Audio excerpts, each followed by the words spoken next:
Assalamualaikum warahmatullahi wabarakatuh. Ini TV apa aja ini? Ini paslon berapa?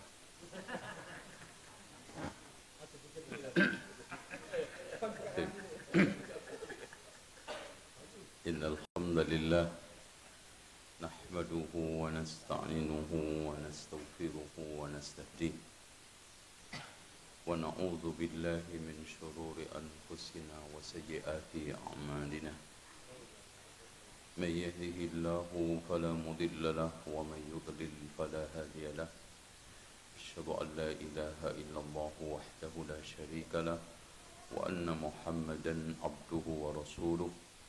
Allahumma salli wa sallim ala Muhammadin wa ala ali Muhammad walhamdulillahi rabbil alamin. Ibu-ibu bisa nangkep suara saya? Jelas? Pilih nomor berapa? Berarti enggak jelas. Bapak-bapak, ini tidak dalam rangka untuk kampanye dan juga bukan dalam rangka untuk politik, tapi kita hadir ke rumah ini untuk thalabul ilmi, dan rumah ini akan menjadi rumah barokah karena kata Rasulullah, in kana syu'mu fa fi salasatin, kalau masih ada sial itu ada di 3 perkara. Yang pertama ad-daru, rumah. Yang keduanya ada batu, kendaraan. Wal mar'atu, yang ketiga istri.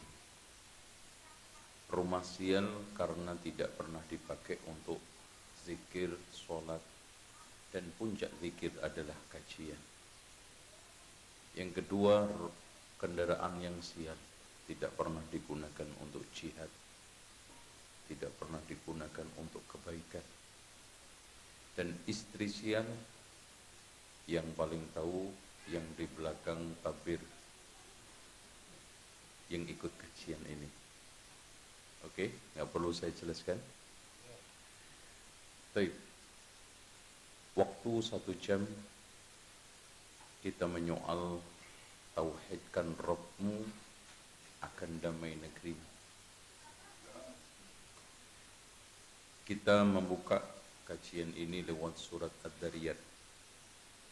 Antum buka Al-Quran, surat Ad-Dariyat, ayat 56. Wa ma khalaqtul jinna wal insa illa liya'budun.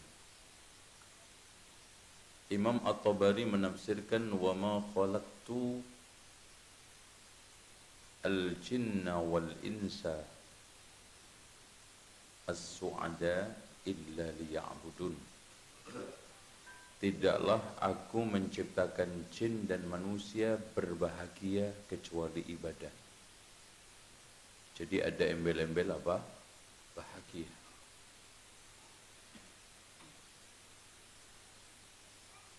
Indahnya menyembah Allah. Ma uridu minhum min rizkin. Saya tidak menghendaki dari mereka rizki. Jadi dasar ibadah itu bukan transaksional. Bukan. Bahkan Allah memberi rezeki kita. Allah mencukupi kita. Dan Allah Subhanahu wa ta'ala yang memberikan keselamatan dunia akhirat dengan ibadah itu.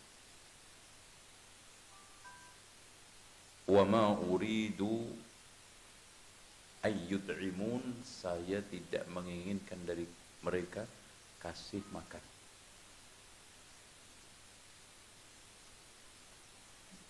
Beda dengan menyembah Tuhan selain Allah.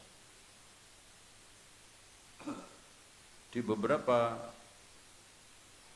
daerah yang masih menyembah Tuhan selain Allah, tiap hari itu harus ngasih makan berhalanya rutin. ada yang ngasih setandan pisang plus 20.000 uang. Itu pun Tuhannya masih mangap terus, nggak pernah kenyang.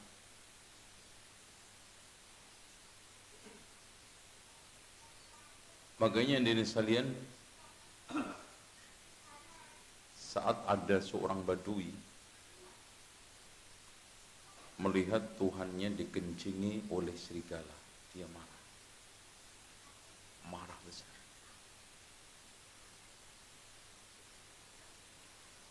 Setelah itu serigalanya dikejar, karena capek, nggak dapat, akhirnya fitrahnya muncul, nafsunya lemah. Iya ya, kenapa saya harus menyembah Tuhan yang tidak bisa melindungi dirinya, apalagi menyelamatkan, melindungi diri saya. Bahkan butuh perlindungan dari penyembah. Saya pernah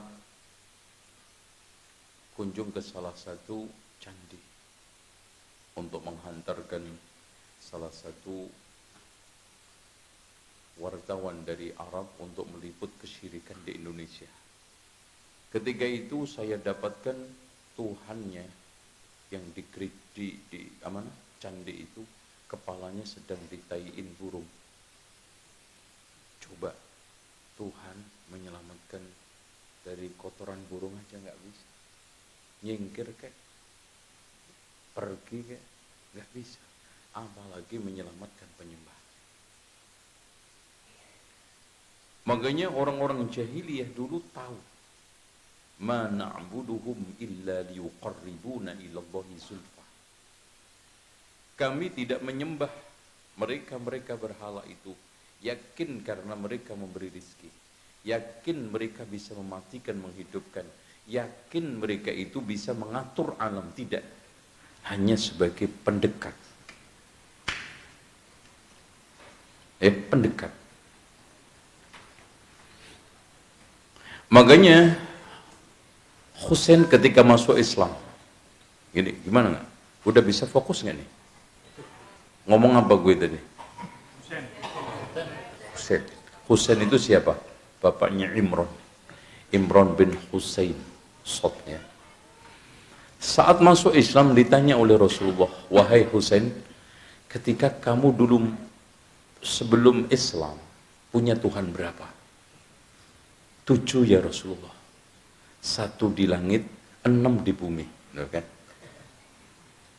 Ketika kamu terjepit, kepepet, darurat, yang kamu minta mana? Yang di langit, wahai Rasulullah. Itu dia. Makanya Allah berfirman, فَإِذَا رَكِبُوا فِي الْفُلْكِ دَعْوَ اللَّهَ مُخْلِصِينَ لَهُ الدِّينَ. Ketika mereka naik kapal dihempas badai, mereka mengikhlaskan doa kepada Allah. فَلَمَّا نَجَّاهُمْ إِلَى الْبَرِّ. Ketika selamat kembali ke daratan, إِذَا هُمْ يُشْرِكُونَ. Syirik lagi. Artinya mereka itu ketika kepepet, kejepit, darurat, tetap yang diminta itu yang di langit, nggak di bumi. Apa kita ini nggak cukup senang punya Tuhan yang bisa menciptakan langit dan bumi? Kok malah cari Tuhan di kuburan? Bisa nyiptain apa? Onde-onde bisa nggak bisa nggawe kok. Saya tanya, wali yang di kuburan itu bisa bikin onde-onde nggak? Lah, ya Allah mas, bikin onde-onde nggak bisa, bikin arem-arem nggak bisa, apalagi suruh bikin langit bumi. Kita punya Tuhan yang orang musyrik sendiri ngakui. Wala in sa'altahum man khalaqas samawati wal ard. Siapa yang menciptakan langit dan bumi? Allah. Apalagi gerak-gerik alam semesta ini nggak punya pengatur, mustahil. Apalagi miliaran planet bintang, nggak ada yang ngatur, ngerawat, mustahil. Makanya ketika Imam Asy-Syafi'i dialog sama ateis, Ketika itu ditanya, wahai para hadirin dari kalangan ateis, kenapa daun murbai ini kalau dimakan ulat sutra jadi pakaian yang mahal dan indah, tapi dimakan hewan lain nggak jadi apa-apa? Siapa yang mengatur? Kalau alam ini semua terjadi kebetulan, harusnya kebetulan antum makan nyayur daun murbai sekali-kali nyutra. Coba anak tantang antum, coba antum nyayur daun murbai 10 tahun, nyutra nggak keluar? Nggak bakal. Alhamdulillah yuk, aku sutra. Aneh, nggak mungkin. Dimakan kambing paling banter jadi peringkilan itu. Kenapa dimakan ulat sutra jadi begitu? Nah, makanya Abu Hanifah juga sama. Ketika saat dialog dengan ateis ditunjukkan, diceritakan ada pohon besar membelah sendiri. Tahu-tahu jadi kapal sendiri. Tahu-tahu dia jalan sendiri ke lautan, ngangkut barang sendiri, nurunin barang sendiri. Kata ateis apa? Ini ceritanya orang gila. Apa enggak lebih gila, kata Abu Hanifah, orang yang mengatakan alam semesta yang sebesar ini enggak ada pengaturnya, enggak ada penciptanya. Fabuhitalladzi kafar,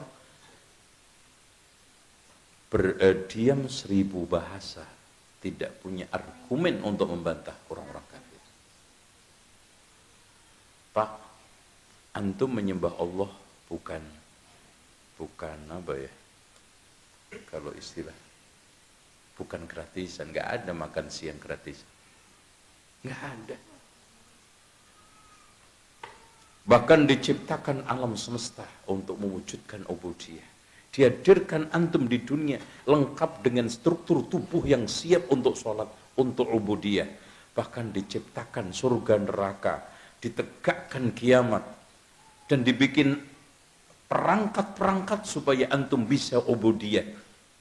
Masa antum sekarang hadir di dunia nggak ada tujuan? Makanya Allah bantah, am hasibtum annama khalaqnakum abasan wa annakum ilaina la turja'un. Apakah kalian menyangka kalian dikembalikan kepada Allah abad, diciptakan itu abad sia-sia? Enggak ada tujuannya. Ya. Wedhus karo kardus karo firdos padha ae. Sama? Enggak mungkin. Ada bedanya. Ini kerdus, ini wedhus, ini aja dilanjuti. Antum lihat aja struktur tubuh kambing. Sampai kiamat gak akan bisa sujud. Yang bisa sujud siapa? Loh, kan gitu. Makanya kambing itu ikhlas disembelih. Itu sapi ridho disembelih walaupun disembelih sakit. Gitu loh. Kenapa? Supaya manusia bisa lengkap sempurna mewujudkan ubudiyah. Nek podo-podo nggak salate, kambing nek iso ngomong kan, mas, saiki sampai nek sembelih aku sing salat. Gimana? Gitu. Nggak mungkin toh. Makanya di sini wama uridu minhum wama uridu ayyud'imun. Saya nggak pengen dari mereka itu ngasih makan. Malah aku yang ngasih makan, aku yang ngasih pakaian, aku yang ngasih rumah. Bumi dibikin Allah gratis. Giliran di tangan manusia, kok sertifikat terus direbutan, ya toh? Siapa sing ngerepoti? Manusia sendiri. Allah ngasih sertifikat enggak? Gratisan kok. Ya itu lah. Oke. Hadirin sekalian, ibadah gimana Pak? Waduh, waktunya.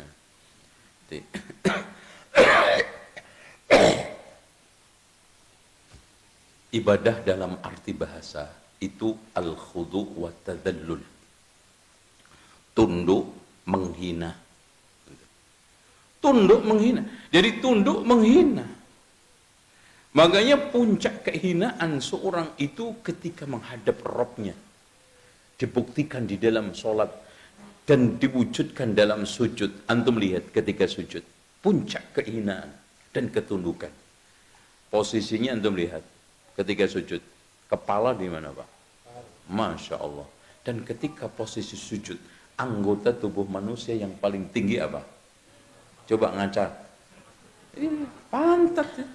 Loh, sudah begitu zahir kita hinakan, batin kita hinakan. Yang tinggi hanya subhana rabbiyal a'la. Dari situlah diri sekalian seorang mendapatkan kenikmatan hidup.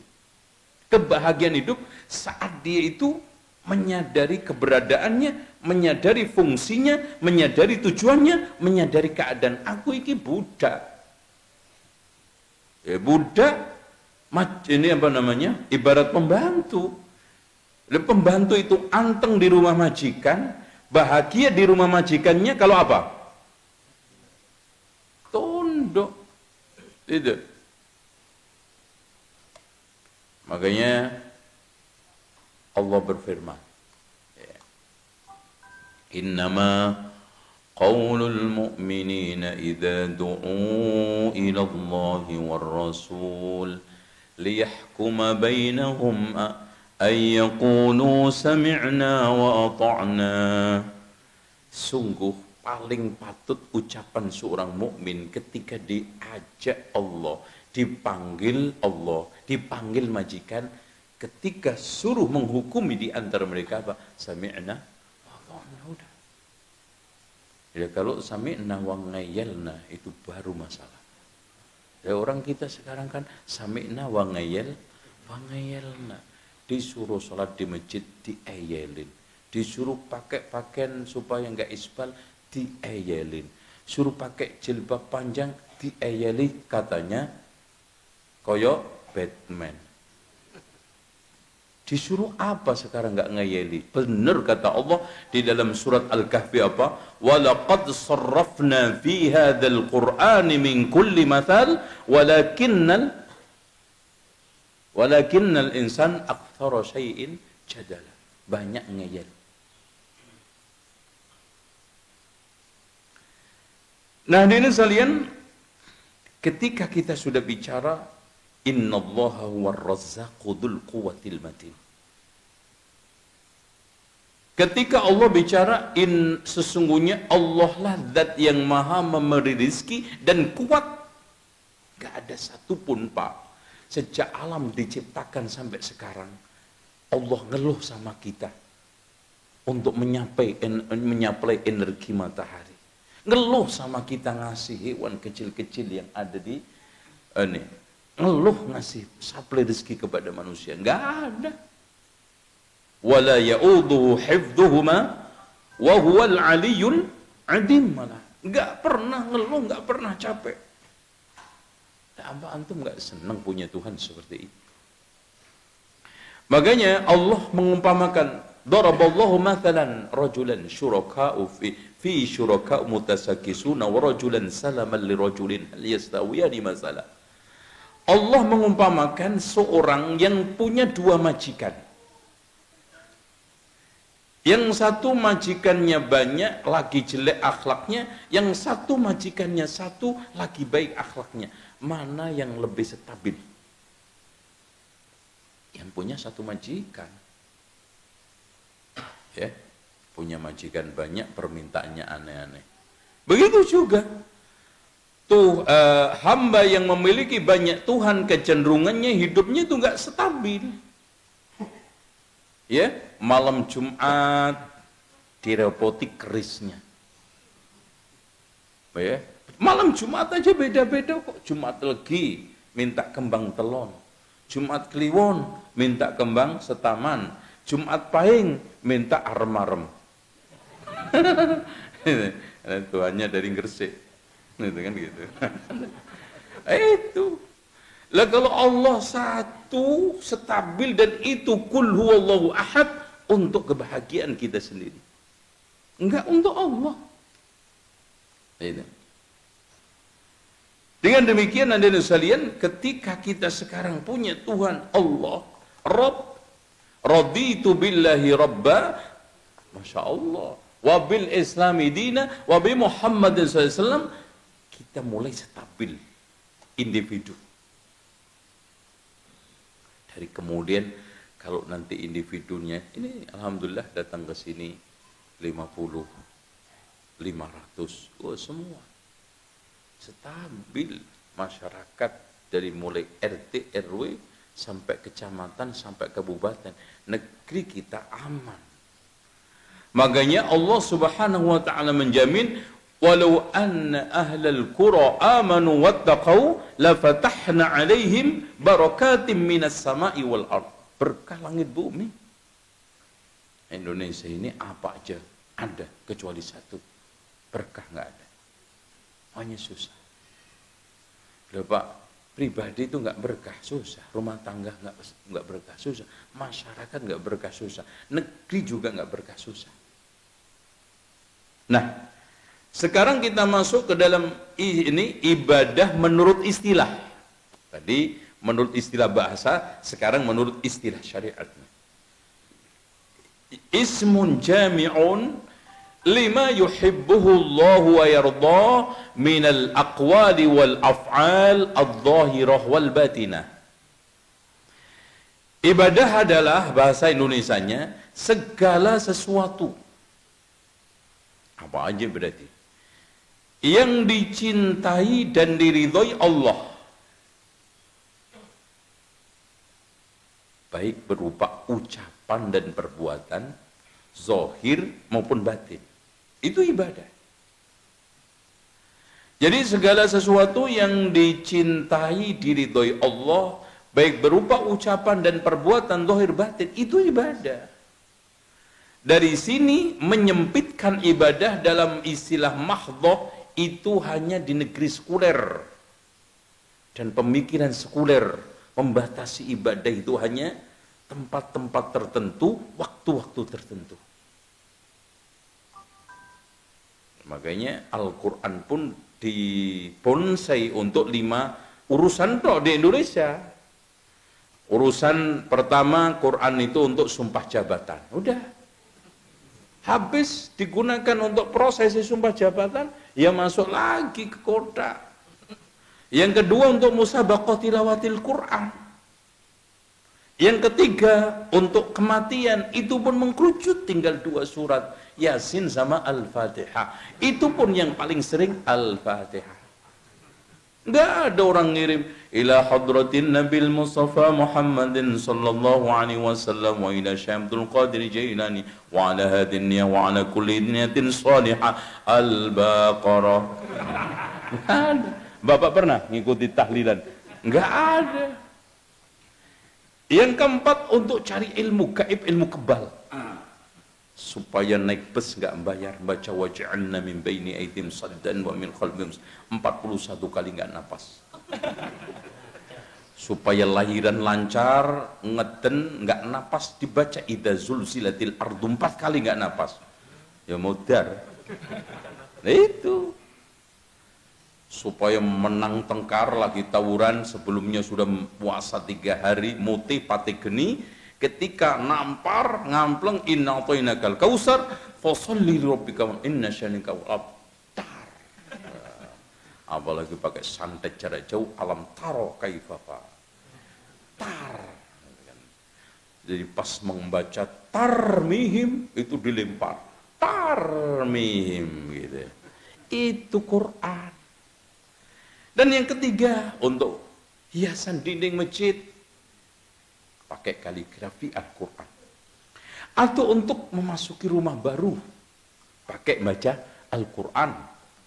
Atau sekarang mau buka ruko supaya dagangannya laris, ngundang santri untuk khataman Al-Quran. Ya, apa namanya, lumayan juga kadang-kadang di mall kaligrafi itu fungsi cukup signifikan untuk membedakan ruangan toilet sama ruangan musola karena sama-sama kecil. Iki musola itu Pak, ono kaligrafi nih. Itu kan gitu. Oh, podo ya Mas, gitu luasnya ini. Gitu. Itu. Nah, sekarang yang menjadi pertanyaan signifikan, bagaimana kita itu mengenengarai perbuatan itu dicintai Allah. Nah, itu penting itu.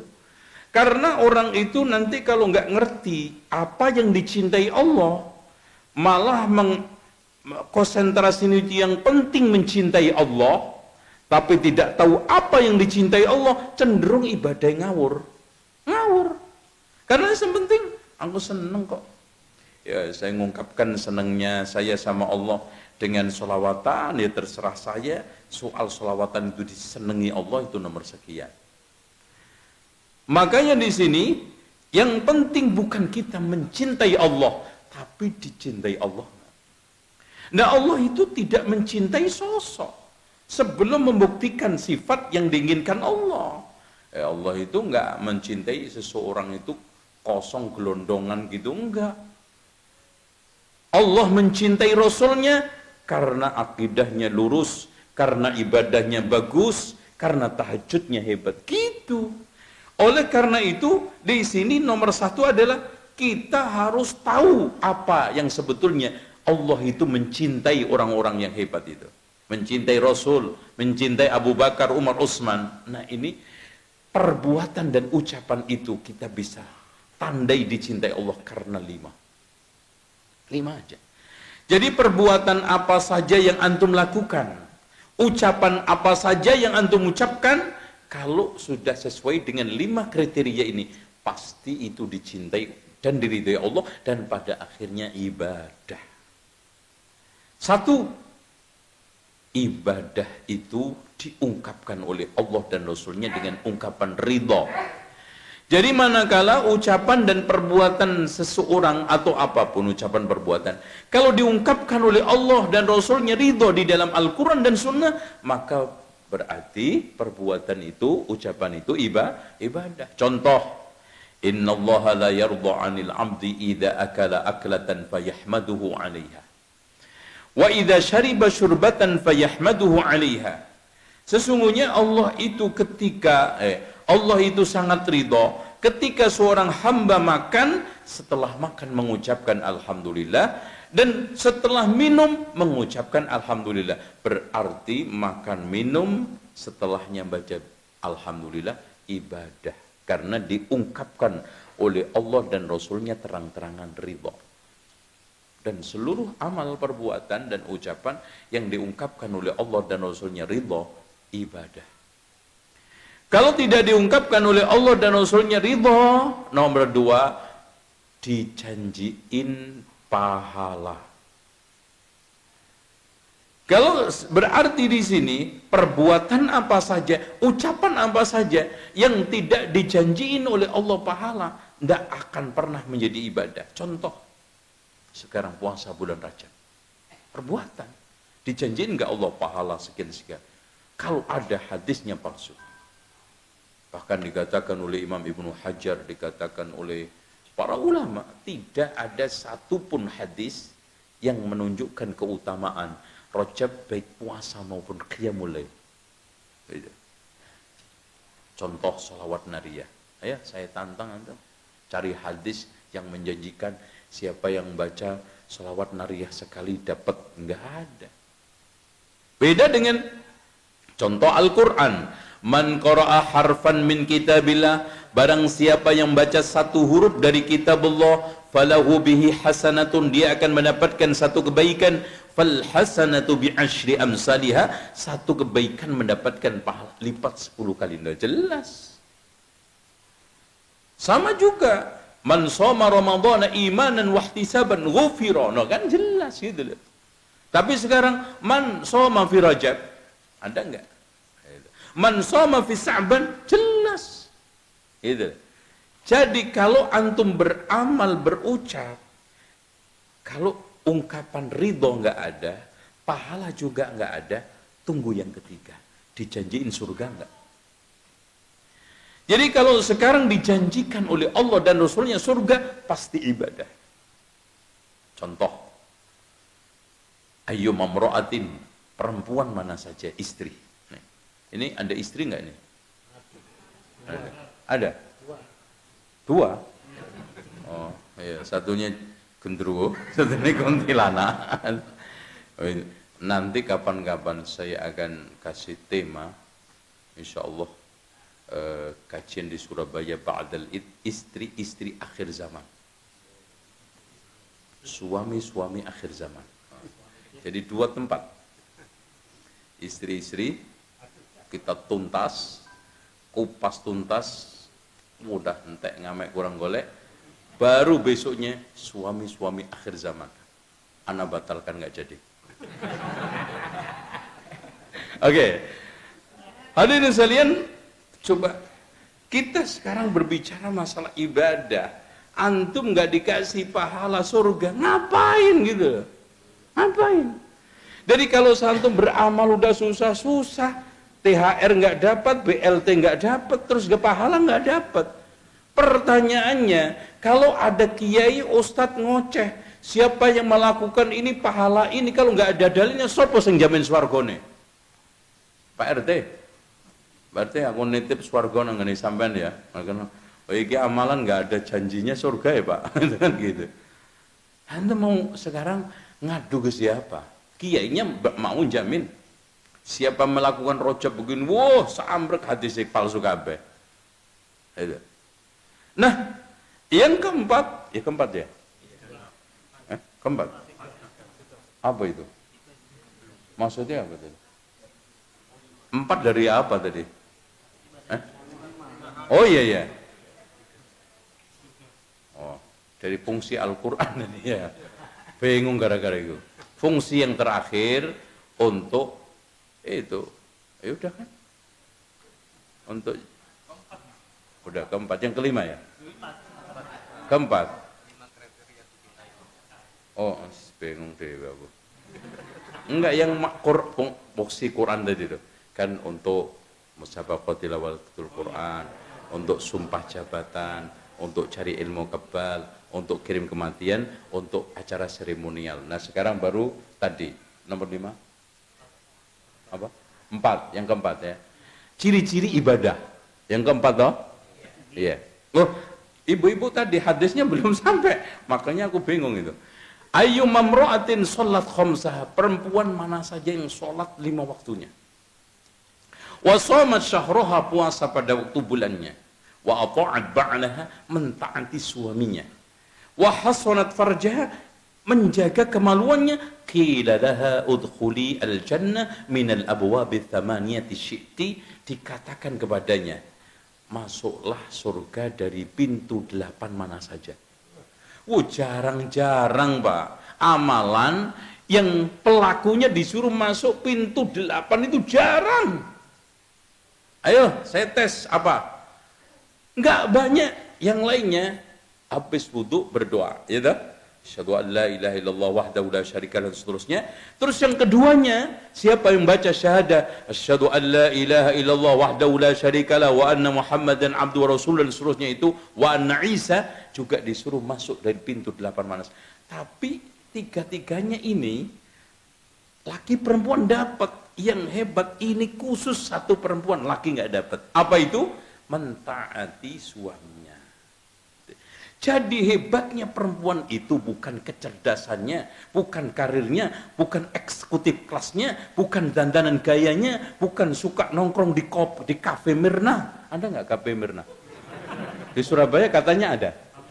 Oh ditutup. Ya sakungkul sing buka. Ya. Buka royaltinya saya. Nah, hadirin sekalian, kehebatan wanita di ketaatannya. Surga yang paling tinggi di situ. Makanya hadirin sekalian, lihat perempuan yang paling terbanyak masuk penghuni neraka. Alasannya simpel kan? Rasulullah ngomong apa? Loh, ibu? Rasulullah ngomong apa? Pura-pura nggak ngerti loh. Rasulullah mengatakan yakfurnal ihsana wal ashir, mengingkari kebaikan dan pergaulan. Kan kadang-kadang seperti itu. Kalau kita puas, ini sholat pada 5 waktunya, puasa bulannya, mentaati suami, menjaga kemaluannya, masuk surga. Berarti sholat ibadah, puasa ibadah, mentaati suami, berarti ngeyeli suami. Loh, nggak ngomong ya. Kalau mentaati suami ibadah, ngeyeli suami apa? Iya. Nyereweti suami ibadah apa enggak, Bu? Ibadah. Iya. Suami itu kalau nggak dicereweti ndablek. Makanya kawan bayi aslinya semua laki itu ndablek dan semua perempuan cerewet. Karena cerewet perlu dindableki, ndablek perlu dicereweti. Iya enggak? Itu benar. Nah, hadirin sekalian yang dirahmati oleh Allah Subhanahu wa taala, yang kelima, ya, yang kelima daripada ciri ibadah, diungkapkan pujian oleh Allah dan Rasulnya, dipuji. Jadi mana aja ucapan dan perbuatan dipuji Allah pasti ibadah. Berarti kalau Bapak Ibu sekalian melakukan perbuatan apapun, mengucapkan ucapan apapun, kalau satu diungkapkan ridha oleh Allah dan Rasulnya, atau pahala oleh Allah dan Rasulnya, atau surga oleh Allah dan Rasulnya, janjiin apa? Dipuji oleh Allah dan Rasulnya. Terus? Loh, kan sudah ridha, pahala, surga, dipuji, ya toh? Dipuji. Kurang satu, apa ya? Kok jadi hilang?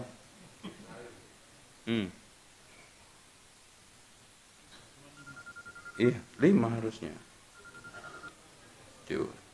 Diungkapkan oleh Allah ridha, ya. Dijanjiin pahala. Terus surga. Dipuji oleh Allah Subhanahu wa taala. Udah itu kayaknya. Udah cukup itu aja dulu. Ya. Ada ngelihat jam terus jadi nggak konsen ini. Ada.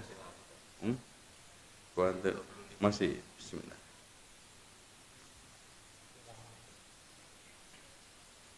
Ya. Oke.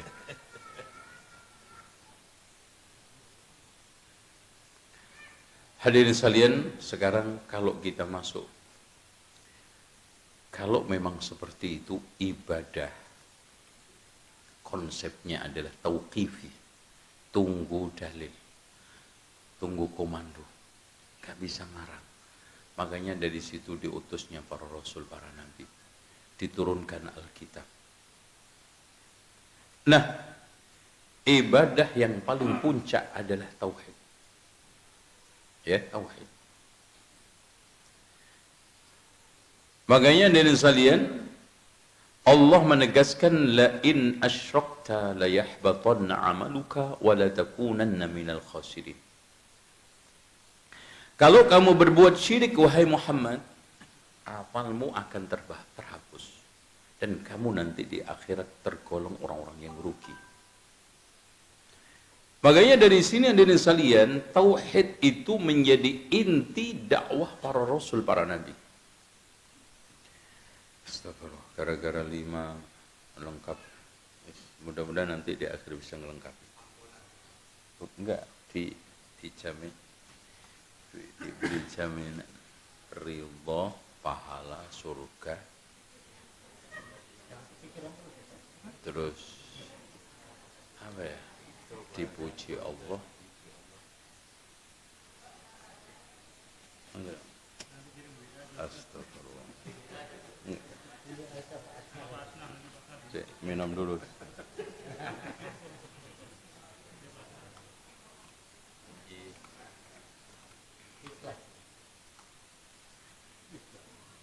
Ya. Enggak, maksudnya jadi ibadah itu dikatakan ibadah itu kan kalau sudah diridhoi Allah, kemudian dijanjiin surga oleh Allah, yang kemudian dijanjiin pahala oleh Allah, kemudian setelah itu dipuji oleh Allah Subhanahu wa taala. Itu maksudnya. Kalau nggak ada 1, 2, 3, 4, itu 5, itu nggak bisa. Nah itu 5-nya ini lupa. Ada.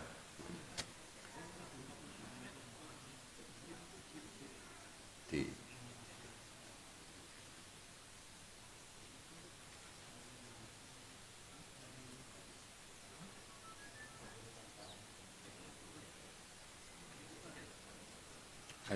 nggak apa-apa nanti.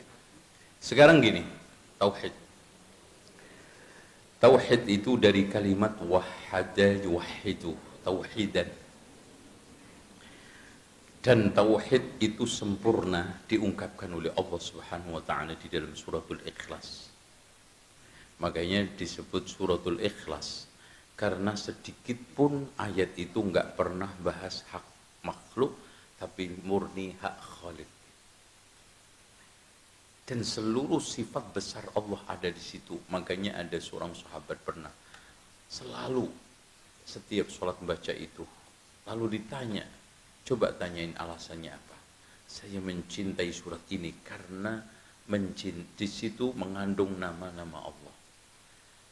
Kabarkan kepada dia, Allah telah mencintainya. Qul huwallahu ahad. Ahad Allah itu di dalam rububiyahnya, uluhiyahnya, asma wa sifat. Sendiri dalam menciptakan, sendiri di dalam diibadai, sendiri dalam kehebatan asma wa sifatnya. Ahad. Allahu samad. Sendiri tempat bergantung mutlak seluruh makhluknya. Lam yalid wa lam yulad, sendiri, yang lainnya semua melahirkan, dilahirkan, melahirkan. Lam yalid wa lam yulad, sendiri, wa lam yakul lahu kufuwan ahad. Ahad dari kalimat tauhid, tauhid dari ahad, makanya disebut suratul Ikhlas. Nah, ketika kita bicara masalah tauhid, ya,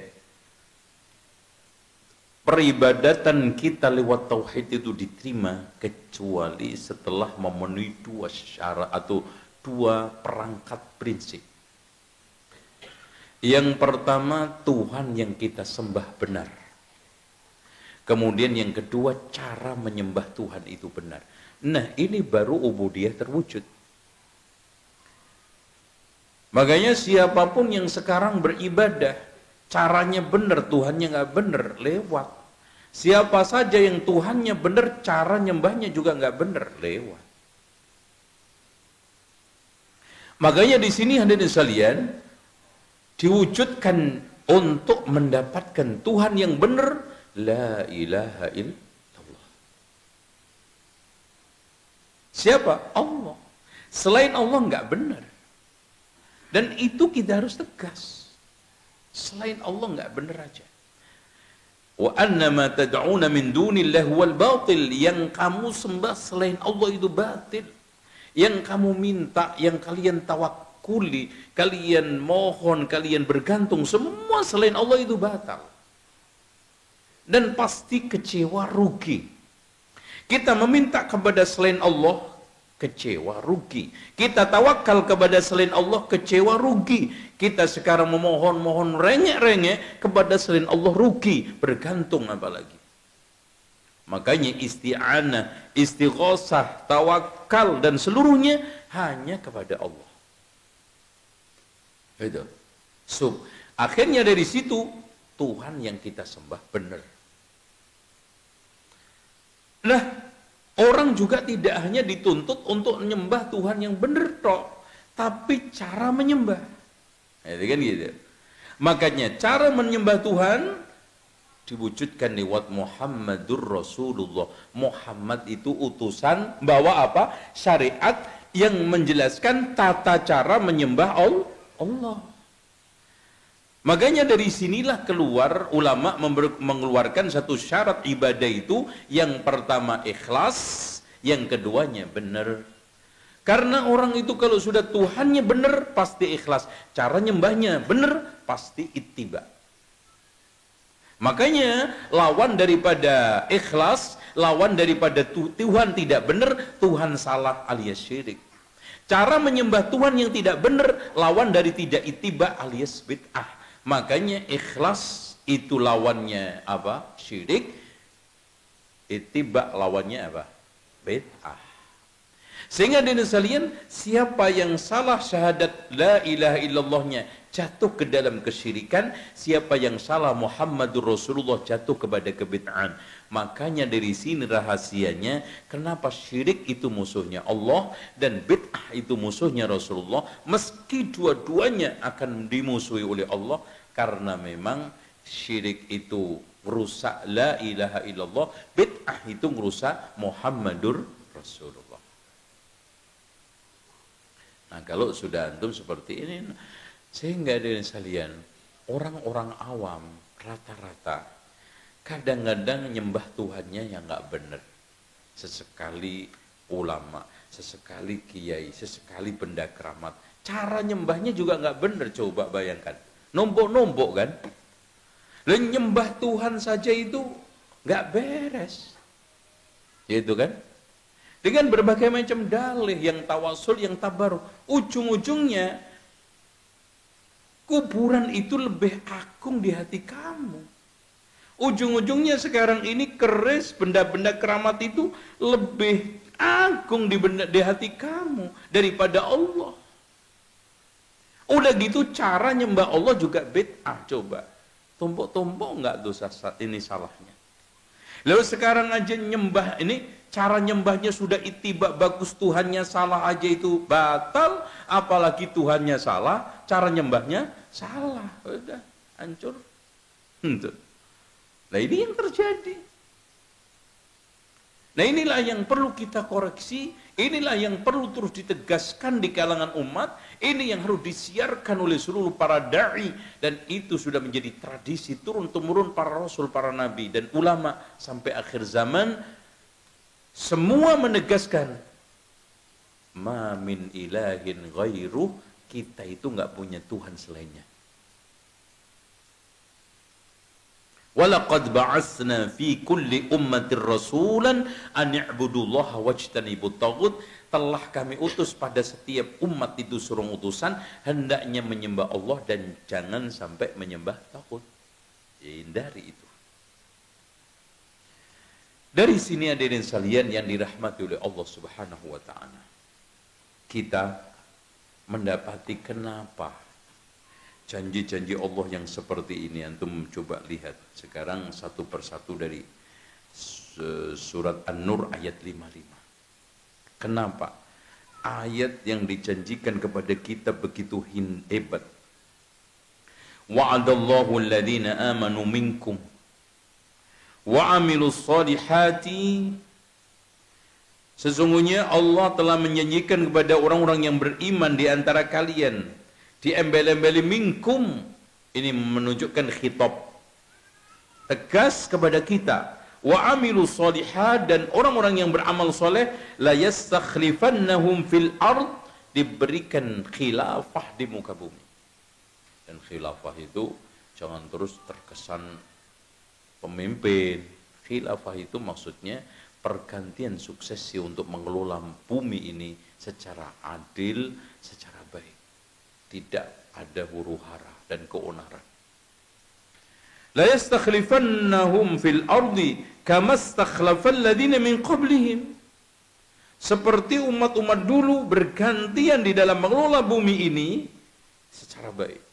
Wala yumakkinanna lahum dinahumul ladzi irtada lahum. Allah akan memapankan agama mereka yang Allah ridhai untuk mereka. Wala yubaddilannahum min ba'di khaufihim amna. Allah ganti dari ketakutan itu dengan keamanan. Kenapa? Ya'budunani.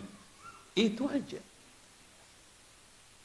Coba Allah menjanjikan kepada orang Quraisy, li'ila fi Quraisyin ila fi rihlatash shita'i wa shayf falyabudu rabb hadzal bait alladhi at'amahum min ju' wa amanahum min khauf. Mereka diamankan dari kelaparan, diamankan dari ketakutan, setelah apa? Falyabud, ibadah.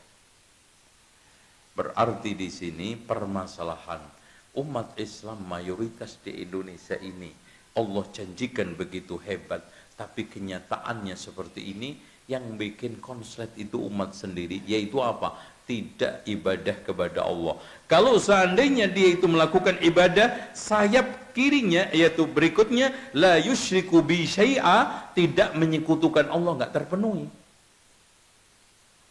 Makanya Allah mengatakan wa man kafara ba'da dzalik, siapa yang kufur setelah itu faulaika humul fasiqun.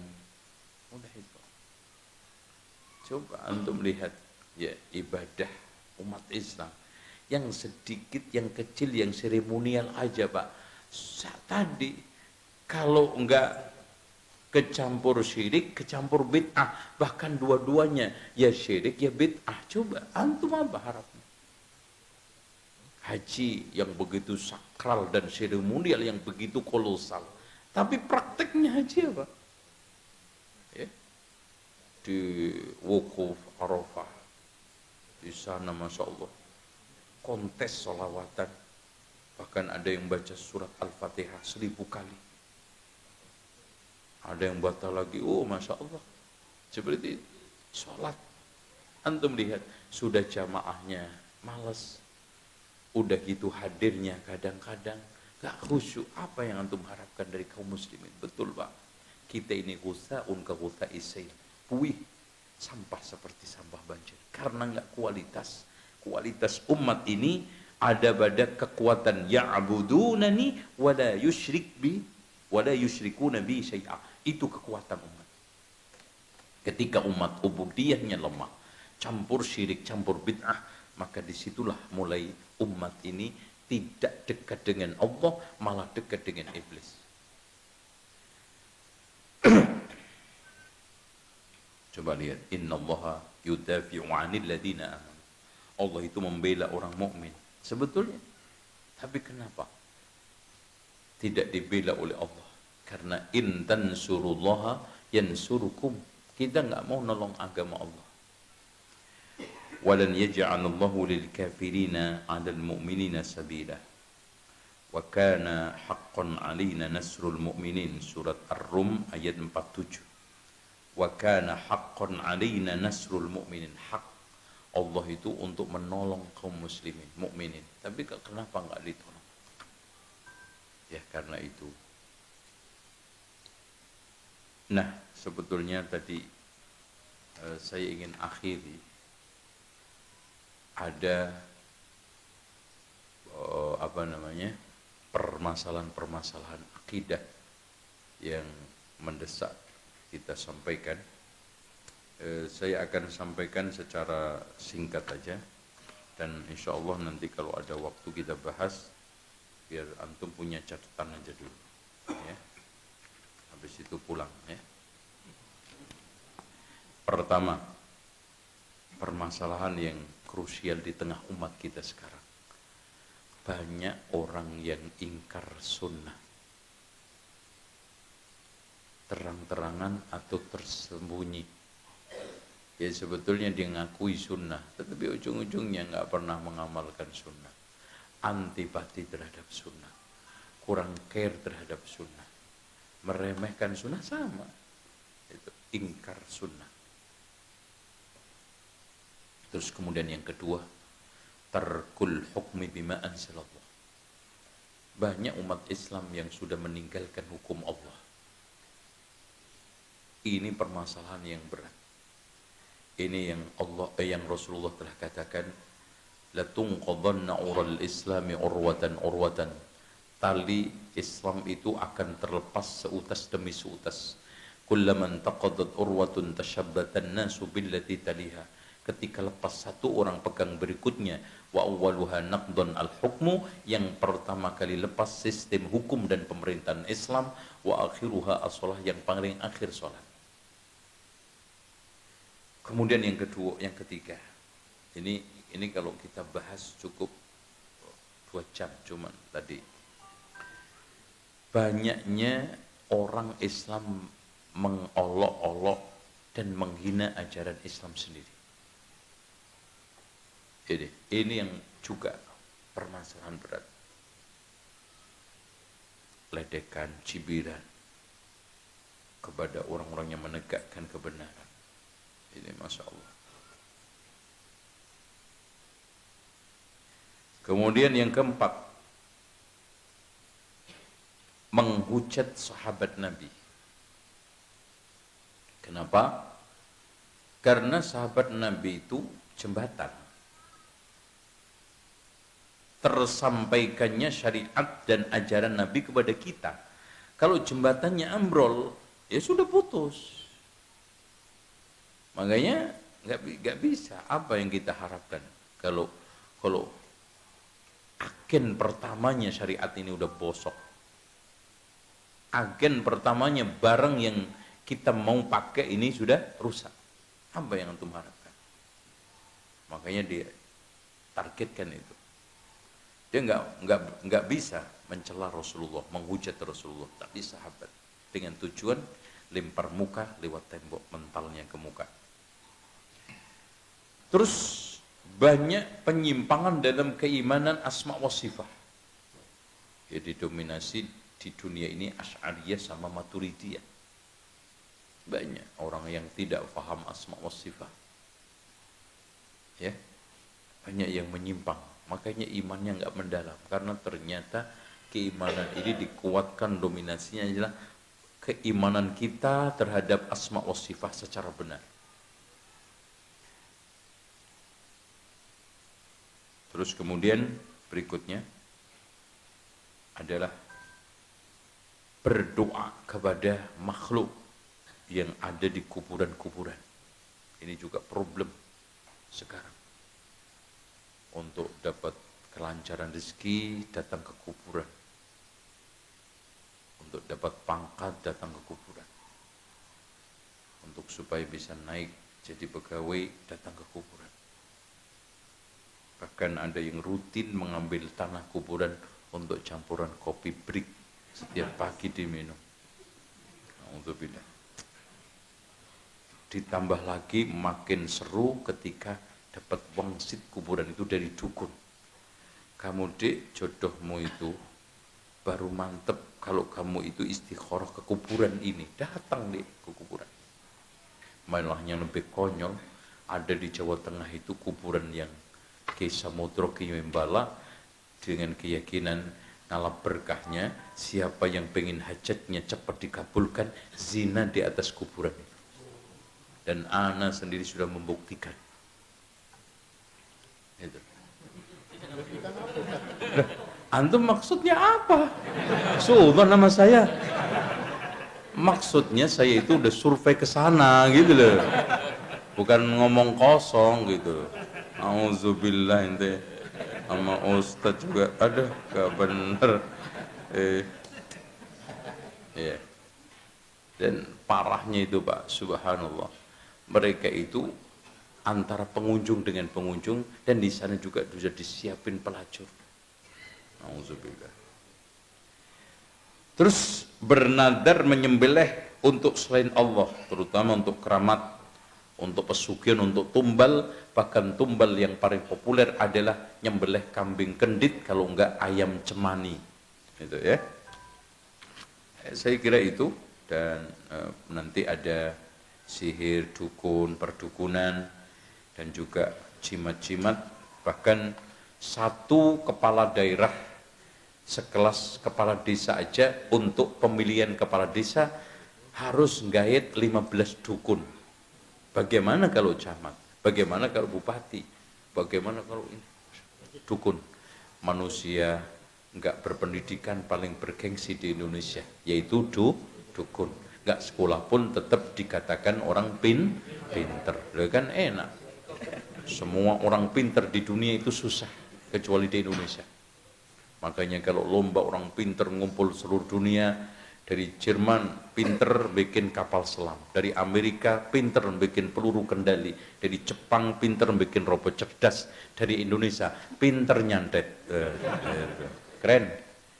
Makanya hari gini pun masih dimakan klenik, masih dimakan tahayul khurafat, dan nggak maju-maju, akhirnya negeri ini akan roboh. Makanya tauhidkan Rabbmu, damailah negerimu. Pasti itu dijamin dimanapun. Fa'al ya'budu rabb hadzal bait alladzi at'amahum min ju' wa amanahum min khauf. Wa daraballahu mathalan qaryatan kanat aminatan mutmainnatan ya'tiha rizquha ragadan min kulli makan fakafarat bi an'amillah fa'adaqaha Allahu libasal ju'i wal khaufi bima kanu yasna'un. Kata Allah, dan sesungguhnya Allah membuat satu perumpamaan sebuah negeri yang gemah ripah loh jinawi tentrem totoro harjo. Rezekinya mengalir dari hulu hingga hilir. Tapi akhirnya kufur terhadap nikmat Allah, Allah cicipkan pakaian kelaparan dan ketidakamanan alias ketakutan. Kenapa menjadi pakaian? Karena sudah menjadi fenomena kolektif. Semua ketakutan, semua kelaparan, semua gampang kena krisis karena tidak mentauhidkan Allah. Yuk mulai dengan tertib belajar kitab tauhid dari satu bab. Kita belajar kitab-kitab akidah supaya mendalam. Orang kufar Quraisy akhirnya menjadi kuat dan hebat. Muncul Umar, muncul Abu Bakar karena awalnya tauhid. Pak, soal pembunuhan ada di zaman Rasulullah. Soal judi, zina ada. Ketika itu Rasulullah tidak mulai jangan judi, jangan zina. Karena judi, zina nggak bakal ditinggalkan kalau hatinya itu masih mendua. Hatinya belum kuat tauhidnya. Akhirnya kan orang itu kalau tauhidnya kuat kan gini, Bu. Saya disuruh oleh Allah ninggalin zina, disuruh oleh Allah ninggalin khamr, ninggalin korupsi, ninggalin mencuri, membunuh, selesai. Makanya di sini kenapa Rasulullah menggambarkan al-imanu bid'un wa sab'una syu'bata. Iman itu 70 lebih cabang, a'laha qawlu la ilaha illallah, yang paling tinggi mengucapkan la ilaha illallah, yang paling rendah menyingkirkan penghalang dari jalan. Karena ujung-ujungnya antum ikhlas turun dari motor, mobil, nyingkirkan kawat, duri atau beling atau macam-macam karena disuruh Allah nanti dapat pahala. Loh kan itu ujung-ujungnya tauhid. Sekarang saya tanya, antum kesini dikasih berapa sama yang punya rumah? Nggak dikasih apa-apa kan? Datang kok. Karena di hati saya, man salaka tariqan yaltamis bihi ilman sahalallahu lahu bihi tariqan ilal jannah. Siapa yang menempuh jalan menuju untuk mencari ilmu, maka Allah akan mudahkan jalan menuju surga. Yakin kenapa? Allah yang nyuruh saya ngaji, Allah yang nyuruh mengasih pahala saya, janji saya surga. Allah kullu wallahu ahad, Allahus samad, lam yalid wa lam yulad wa lam yakul lahu kufuwan ahad. Demikian, tidak ada pertanyaan, karena tidak yang bertanya maka tidak perlu dijawab, dan kita akhiri subhanakallahumma wa bihamdika asyhadu an la ilaha illa anta astaghfiruka wa atubu ilaik. Assalamualaikum warahmatullahi wabarakatuh.